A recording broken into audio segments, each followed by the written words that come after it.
Nós estamos recebendo aqui hoje, nos estúdios do RDTV News, a presidente do Tribunal Regional do Trabalho de Mato Grosso, a desembargadora Adenir Carruesco, que tem um marco histórico, é a primeira negra de carreira a presidir o TRT, né? Doutora, seja muito bem-vinda, é uma honra recebê-la aqui. O prazer é todo meu de estar aqui com vocês, eu que agradeço estar aqui nessa oportunidade de contar um pouquinho do que a gente faz lá no tribunal. Olha, eu já quero começar sabendo um pouquinho sobre esse marco histórico, antes da gente começar algumas pautas mais importantes sobre assuntos trabalhistas. Eu queria saber um pouquinho da tua carreira, como que foi chegar até essa posição e qual a sensação, né, de fazer parte dessa história? A sensação é de que tudo valeu a pena, né? Todo o comprometimento, todo o esforço. E nós estamos falando de quase 30 anos atrás. Aliás, agora, nesse ano de 2024, eu completo 30 anos de magistratura. E eu fui a primeira negra concursada a ingressar no Tribunal Regional do Trabalho, da 23ª Região. E chego também ao tribunal como a primeira desembargadora de carreira negra a presidir o tribunal. Então isso realmente é um marco, é uma questão que se sobrepõe, está além da desembargadora Adenir, porque é o que isso representa, é o caminho que a gente quer traçar, estar no espaço de poder e a partir dessa posição, ter a oportunidade de inspirar outras pessoas, de esticar a mão e trazer outras pessoas também, né, para ocupar espaços de poder. Isso é muito importante, né? Desde já eu parabenizo a senhora, né, por esses 30 anos. Quero começar falando agora um pouquinho sobre Janeiro Branco. A gente está nesse mês de prevenção, né, a doenças relacionadas ao psicológico, enfim. A gente fala agora então sobre Janeiro Branco e eu queria que a senhora falasse um pouquinho sobre as doenças ocupacionais que foram atualizadas recentemente, né? O que isso muda agora? O que vai facilitar para o empregador e também para o empregado? Nós temos agora muito mais definido esse quadro e é muito importante a gente falar dessa questão da saúde mental e de um ambiente de trabalho saudável, porque a gente vê que a dificuldade maior, o desafio maior de qualquer administrador é justamente gerir pessoas. E hoje a dificuldade é maior ainda por conta desse excesso de informações que a gente tem, desse excesso de trabalho que nós temos. Então, essa questão, quando a gente faz essa definição, não só a definição em si dessas doenças, esse clareamento da situação, mas o mais importante é você colocar o ser humano no centro das coisas, você cuidar das pessoas, você ter essa sensibilidade para perceber o quão importante que é cuidar das pessoas, porque pessoas saudáveis são pessoas que podem produzir, pessoas com capacidade de se realizar como ser humano, de se construir como pessoa. E a dor de cada um afeta a todos. Nós somos um tecido só, a sociedade é um tecido só. Então, cada pessoa que não está no seu perfeito estado de equilíbrio, ela afeta a sociedade como um todo. Então, o importante desse mês de janeiro é você refletir sobre essa questão, porque nós temos que essas doenças, né, psicossomáticas, né, essas doenças mentais, esses distúrbios emocionais, são os que estão em primeiro lugar. Tanto é que quando a gente fala de outras enfermidades, elas estão diretamente ligadas com esse estado de ânimo das pessoas. As pessoas que não estão em perfeito equilíbrio, elas vão ter mais doenças ortopédicas, doenças de outro nível, porque tudo isso influencia. Então, a grande questão desse mês de janeiro é a gente colocar a pessoa no centro de todas as atividades, é cuidar das pessoas, é refletir sobre a necessidade de cada um cuidar de si também, cuidar da sua saúde mental. Isso é muito importante, né, doutora? A gente falando sobre o cuidado, colocar o ser humano em primeiro lugar, a gente não pode deixar de falar também sobre uma questão que, infelizmente, ainda acontece muito aqui no nosso estado, que é alguns resgates, né, de trabalhadores em situação análoga à escravidão. Em pleno século XXI, isso ainda acontece muito, né? Como o TRT tem agido para combater essas irregularidades? O TRT tem a plena consciência de que nós temos uma função muito maior do que solucionar demandas entre empregados e empregadores, de sentenciar e decidir processos. Nós temos que realmente fazer a diferença no meio social. Nós temos que produzir decisões e ações que efetivamente sejam modificadoras, né, transformadoras sociais, que possam moldar comportamento, que possam mudar a vida para melhor, a vida em sociedade. Então nós temos um programa nacional de combate ao trabalho escravo, que é análogo ao do escravo. Nós estamos falando de uma escravidão moderna, né, que se dá em vários sentidos, inclusive por falta de condições básicas de trabalho, até um ambiente de trabalho que não seja saudável. A gente pode considerar isso como análogo de escravo, jornadas extenuantes a gente pode considerar. A gente tem muito a comemorar, porque no histórico de 95 até 2018, mais ou menos, nós tínhamos muitos casos, né, uma média de quase 220 casos de resgate de pessoas em trabalho análogo de escravo. Em Mato Grosso, nós temos muito a comemorar, porque nós conseguimos, com essas políticas todas, né, com a atuação firme da Justiça do Trabalho, reduzir isso. De 220 casos, se a gente analisar de 2018 para cá, nós reduzimos para uma média de 17 casos, né, em Mato Grosso, embora no Brasil, em alguns outros estados, ainda tenha bastante incidência. Agora, o que eu tenho a dizer é que 17 casos por ano é muita coisa, porque é uma forma de violência contra o ser humano que afeta toda a humanidade. Então, basta que haja um cidadão em situação de trabalho análogo de escravo para adoecer toda uma sociedade. Então, nós não podemos pactuar com isso. Enquanto houver uma única possibilidade, a gente tem que trabalhar. E uma coisa importante é que essa questão do trabalho análogo de escravo, essas condições ruins de trabalho estão atreladas à questão do trabalho infantil também. Então, aquelas pessoas que começaram a trabalhar precocemente, que não se prepararam para o mercado de trabalho, geralmente são as pessoas que são resgatadas da condição de trabalho análogo de escravo. Então, a gente sabe que, para evitar isso, de um lado, nós temos que disciplinar a nossa sociedade, os empregadores, para que tenha essa consciência, mas, de outro lado, nós temos que investir bastante na educação. Crianças educadas, bem preparadas, com formação, com aprendizado, elas não se submetem a essa situação de trabalho análogo de escravo. E quando a pessoa percebe que ela pode estar vivendo, né, esse tipo de situação no trabalho dela, o que ela deve fazer? A quem recorrer? Ela pode fazer denúncia, inclusive anônima. Essa denúncia pode ser feita através da Justiça do Trabalho. Nós temos canais para receber essas denúncias. Pode ser feita no Ministério do Trabalho, que é o órgão do Executivo. Às vezes a pessoa confunde, né, a Justiça do Trabalho com o Ministério do Trabalho, com o Ministério Público do Trabalho. O Ministério Público do Trabalho é o órgão de fiscalização, mais conhecido como se fosse na Justiça Estadual o promotor de justiça. Lá a gente diz os procuradores. Então, o Ministério Público do Trabalho, ele tem uma ação muito forte no combate ao trabalho análogo de escravo, mas essa denúncia pode ser feita em vários setores, inclusive perante sindicatos também, que tem essa função. Ou seja, é toda a sociedade que tem que estar envolvida para combater esse tipo de chaga na nossa sociedade. Eu acredito que a denúncia feita, inclusive nos meios de comunicação, é muito importante. Então, os meios de comunicação são também uma forma de fiscalização e de combate ao trabalho escravo. Até mesmo o fato de a gente estar falando sobre isso aqui,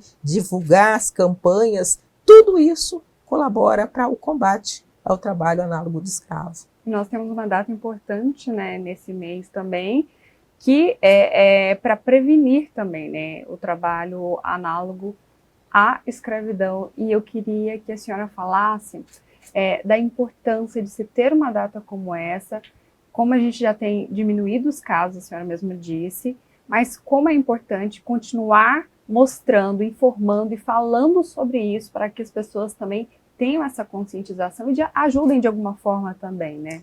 É importante ter um dia que marca, porque aquele dia as pessoas param para pensar, param para refletir. É a universidade que promove as suas palestras, é o tribunal que promove ações, é a imprensa que chama para falar sobre isso, e a população muito mais informada sobre o problema. E quando as pessoas estão bem informadas, né, sobre determinado problema, é muito mais fácil de juntos a gente tentar combater, né, esse tipo de problema na sociedade. Então, por isso que eu reputo, né, bastante importante que a gente tenha uma data para refletir. A gente tem que refletir o ano inteiro, sim, todos os dias. Mas quando a gente tem uma data, a gente intensifica. E intensificando, a gente propaga, inclusive para o resto do ano, né?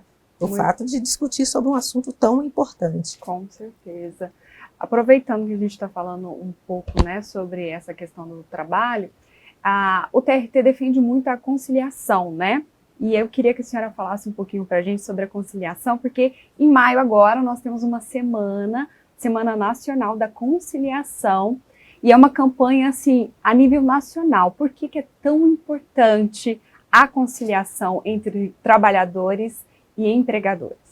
Nós temos agora do dia 20 ao dia 24 de maio, a Semana da Conciliação, ela é promovida, nós temos campanhas promovidas pelo nosso tribunal, mas essa campanha específica ela é promovida pelo CSJT, ou seja, pelo TST, pelo nosso órgão superior, né, da Justiça do Trabalho. E a importância da conciliação é que nós marcamos uma nova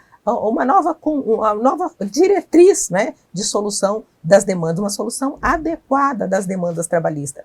Quando se resolve por conciliação, nós temos uma resposta mais rápida, mais célere, né? Mais eficiente, e além de tudo, nós estamos, de alguma forma, empoderando os próprios interessados para que eles consigam resolver o problema. Hoje nós demoramos em média de 4 meses desde que entra uma ação até que seja produzida a sentença, que seja julgada a causa no nosso tribunal. Isso é considerado muito rápido. Mas nós temos um problema sério, que é na fase de execução.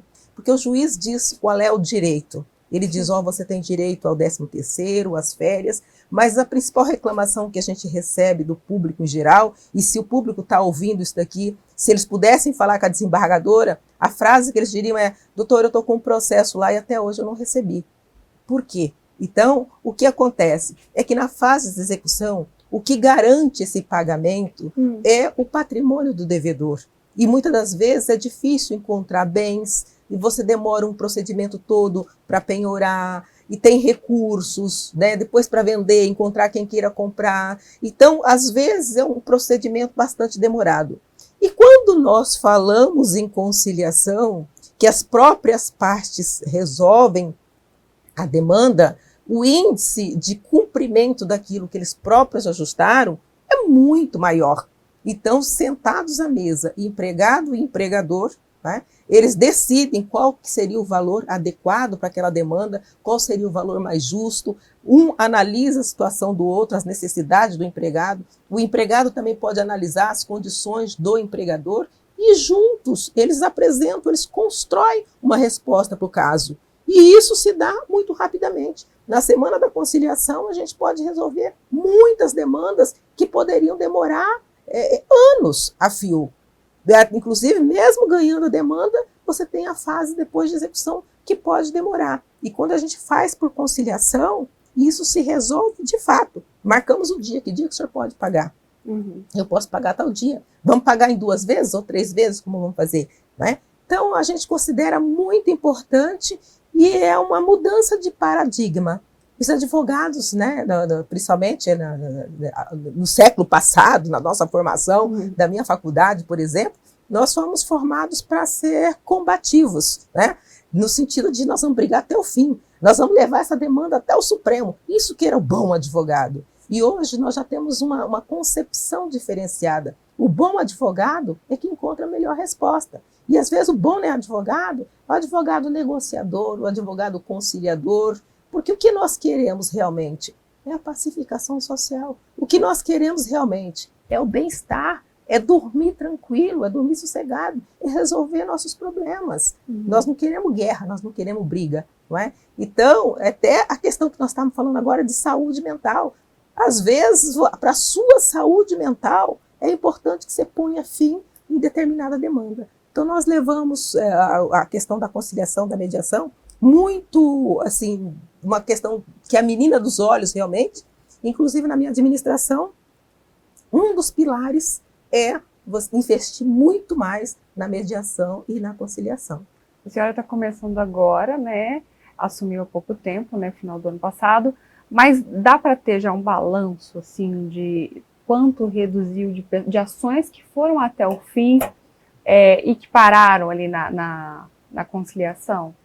Olha, às vezes as pessoas não têm essa informação, mas olha, 47, quase 48%, nós estamos falando de chegando perto de 50% das demandas, nós já estamos resolvendo por conciliação entre as partes, que é um número bastante elevado. Significa que nós temos investido muito na mediação e na conciliação. E aí eu diria, 29% aproximadamente das demandas, tem uma característica interessante nas demandas trabalhistas. As pessoas não entram pedindo só 13º, né? Normalmente é porque não recebeu 13º, às vezes é porque teve uma indenização, uma questão de dano moral, uma ofensa, é porque teve um acidente de trabalho, então são vários pedidos. Então, dessas demandas que entram lá, 29% dessas demandas têm pedidos que são procedentes e pedidos que são improcedentes, ou seja, parte o empregado tinha razão e parte o empregador tinha razão. 29% das causas acontece isso. E mais ou menos 7% das causas acontece de o empregado não ser reconhecido nenhum direito, ele não tinha razão em nada. E aproximadamente 7% dos casos, o empregado tinha razão em tudo. Então existe um equilíbrio muito grande. Agora o diferencial mesmo é a solução por conciliação. Então é nisso que nós temos que investir bastante, porque essa conciliação representa muita coisa. Nós resolvemos o conflito em si e não o processo. Quantas das vezes, depois da conciliação, as pessoas que se percebiam até como inimigos se dão as mãos e saem dali fortalecidos emocionalmente. Resolveu uma coisa que estava doendo por dentro. Então nós olhamos muito além de um processo, porque por trás de cada processo tem pessoas. E como eu te disse, o que está no centro de tudo é a pessoa humana.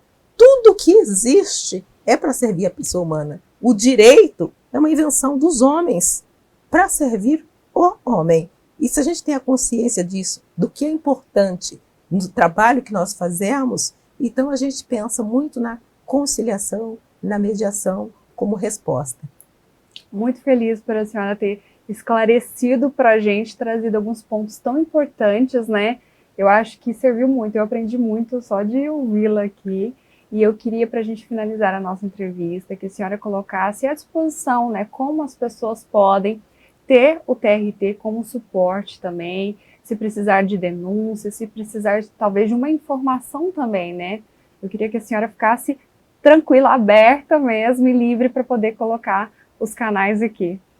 Então, o Tribunal Regional do Trabalho, aqui da 23ª Região, tem esse compromisso de uma maior aproximação da sociedade. Na questão da conciliação, nós temos o nosso site lá, Quero Conciliar, as pessoas que têm demanda trabalhista, podem entrar ali e clicar lá no Quero Conciliar e indicar qual é o processo, e ele vai ser chamado para conciliação, a outra parte vai ser notificada. Em questões de denúncia, nós temos vários canais abertos, o mais importante é a nossa ouvidoria, nós temos a ouvidoria geral, ouvidoria da mulher, que trata muito da questão das mulheres, inclusive questões que as pessoas pensam, mas isso não estaria ligado à questão trabalhista, que é a violência contra a mulher. Então nós temos uma pauta muito importante para nós, que é a igualdade de gênero e o combate a qualquer tipo de violência ou discriminação contra a mulher. Então, qualquer tipo de situação que possa ocorrer pode denunciar através da nossa ouvidoria, que também nós temos lá no nosso site disponível. Então, a Justiça do Trabalho está sempre aberta para ideias diferentes que possam surgir,